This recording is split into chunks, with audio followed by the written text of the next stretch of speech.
Okay, so what's happened is, in my pursuit for somewhere quiet to get some pictures of the car and talk about it a little bit, I've ended up down some kind of like green lane track, which is probably a bit better suited for like an actual 4x4, not just a lowered car that's four-wheel drive.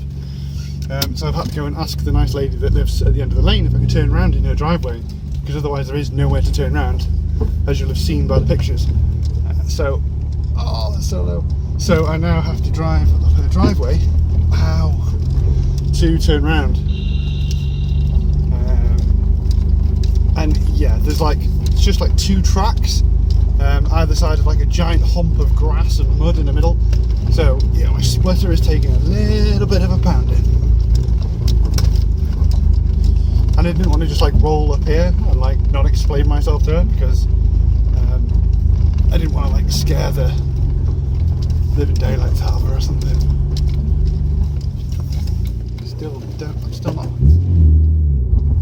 I'm still not 100% sure of this. Oh, that was a dip. And that's a fence post. Oh man, the lock on this is like a school bus. Okay, thank you. Okay. Random nice old lady there letting me turn around in her driveway, because there was literally no way I would have turned around before. It was just like a fork in the road that either went up here or to a track that then goes to like as narrow that you would travel it by foot.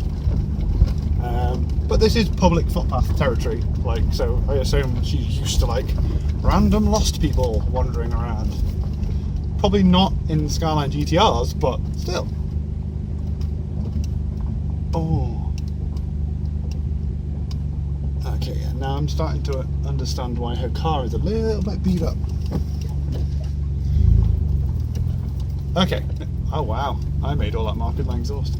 Anyway, so now we are back on the move. I will answer some frequently asked questions that either people ask me about this car either at car shows or like in response to my videos or anything like that, or just if they see me in general. The first one tends to be, oh, I bet that's thirsty, how many miles to the gallon do you get with that? To which my response is, if that is the first thing that comes to your mind when you look at this car, jog on, don't watch any further. This car or channel is not for you. Another question I tend to get would be, is it quick? Now, that is the most ridiculous of questions for a couple of reasons. Firstly, it depends on what your definition of quick is. I mean, is it quicker than a Hyundai i10? Yes. Is it quicker than a Ferrari 450? No. Oh. And also, it's a Skyline, so to a degree, of course it's quick. That's like saying, does a dog bark? I mean, is it the loudest barking dog in the world? No, but it barks. The other thing that I tend to get asked, or sort of suggested, is it's Japanese, it should be lower than your granddad's nutsack, why haven't you lowered it to death?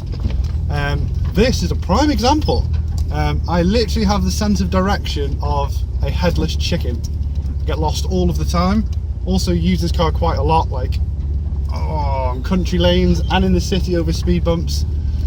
So yeah, low is just not for me. I've had lots of lowered cars in the past that I've lowered myself, and yes, it does look pretty, but in the real world, it's just not for me anymore. I've outgrown it. I've outgrown the bending all the fenders, the scraping every time you have more than you and a bag of sugar in the car with you. Yeah, so no, I'm not lowering it. You can suggest and moan all you want, but the beauty of this being my car is I'm not lowering it. I mean, it's technically a little bit lower than standard. It's got Nismo S-Tune suspension on it, which was a factory optional extra, I believe. I don't know whether it was a factory optional extra or whether someone else just put it on this car. So it is a little bit lower, and it does mean it's got fully adjustable dampening on it as well, which is useful, he says. Never adjusted it. We'll run through a couple of the other modifications that have been done to the car.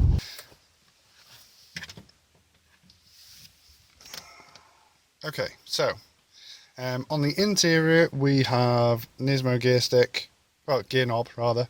Obviously I've done the dash surround white, which you've seen in other videos. I've done white dials, aftermarket stereo, EVC S HKS boost controller, Apexy power meter. I also, down here, because I haven't remounted it since I did the dash, is my Gredi infometer. Tells me loads of interesting things about the engine when I can be bothered looking at it. I also have a, oh, there it is, HKS turbo timer, Blitz boost gauge, an annoying fly. Yeah, I think that's pretty much it for the interior. I've just had to drive down. Yeah, that seemed like a good idea at the time, right? And it only gets worse as well. So here we are, all parked up. I'll quickly now run through the modifications for you guys. So, starting from the obvious, exhaust is a full Jap speed system, including decat. The wheels are, if I can get down there, the wheels are NQ Racing. They're not in the best condition. They do need refurbing. If anyone knows a decent company near Liverpool, give me a shout out in the comments section. The tyres we're running on Michelin Pilot Sport 3s all round. Brakes we're running on EBC dimpled and grooved, oh giant nail, dimpled and grooved discs, and we're running on yellow stuff pads on the front, red stuff pads on the back. Suspension is Nismo S-Tune suspension with adjustable dampening, and it sits a little bit lower, not a lot but a little bit, about 5mm I think, I don't know, don't quote me on that. In terms of engine bay modifications, obviously you can see the carbon slam panel cover. There are uprated horns as well behind there, Arena 2 horns, just because the standard horns are so pathetic. Honestly, like at home on a micro, I would think. Probably the same horn. Jap speed radiator, Boost Junkies piping, and the same for the boost piping as well. That was obviously Boost Junkies. The uprated earth leads, fuel rail, throttle linkage, a couple of little brackets and stuff I've painted. Like I painted the rocker cover, the twin turbo piping, the air filter piping. The air filters are K&N Type M's, just in case anyone is interested. I've got all these little chrome bits, same for the power steering, same for the fuse box, and for the brake reservoir over there. They are all from Evolution Foundry, if I can get it to focus. Where's the... There we go, they're all from there, all the chrome bits. Remarkably good pricing as well, to be fair. Uprated strut brace, just because it looks pretty. Look how pretty it is. The carbon fibre wrap over the turrets is because I'm eventually going to take the whole top skin off and put a whole new plate over the top skin. Well, not over the top skin, but you know, in place of the top skin.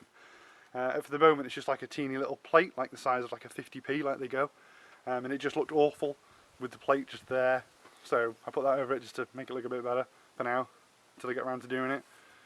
And plenum and everything stock. It's just been painted.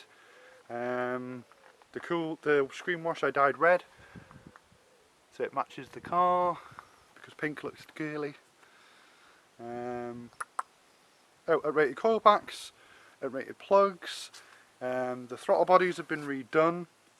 The turbos are N1 turbos with the steel internals that were rebuilt by Turbodynamics, and the actuators are Turbodynamics as well. It's got an N1 water pump, N1 oil pump.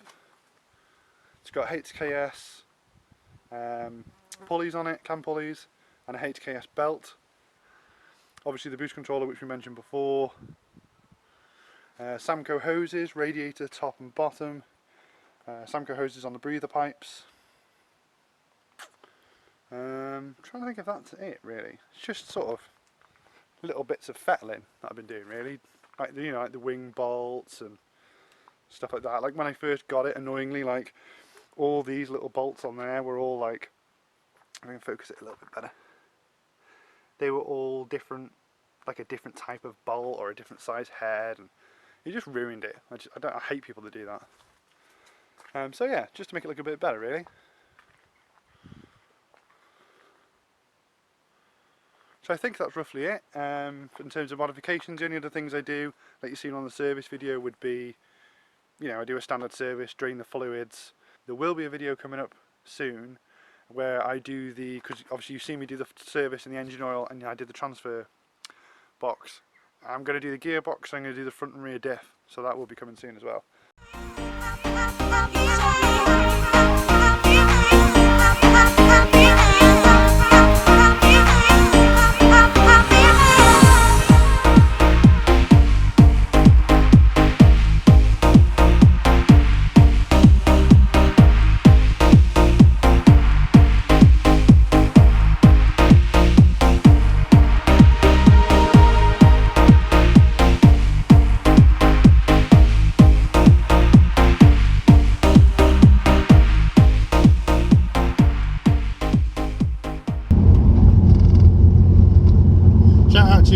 Life, who specifically asked for me to do a bit more of an in-depth walk around and like a list of the modifications and stuff.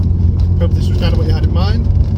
Anyone who'd like to check out his channel, he's got quite a few cool project videos on his R32 GTR, so if you are a Skyline fanboy like me, you'll definitely enjoy the videos. I will put a little link to his channel here. Hope it appeared. And hope you guys have really liked watching it. Hope you've enjoyed. Don't forget to like, subscribe. If there's any particular videos you'd like to see or any questions you'd like me to answer, feel free to drop a comment either on the video or send me a private message and I'll sort it out for you. Hopefully I'm going to try and organise, I want to try and organise a track day video, I want to try and organise the Autobahn video. To be honest, if I have to choose between one or the other, it will be the Autobahn video that I'll choose.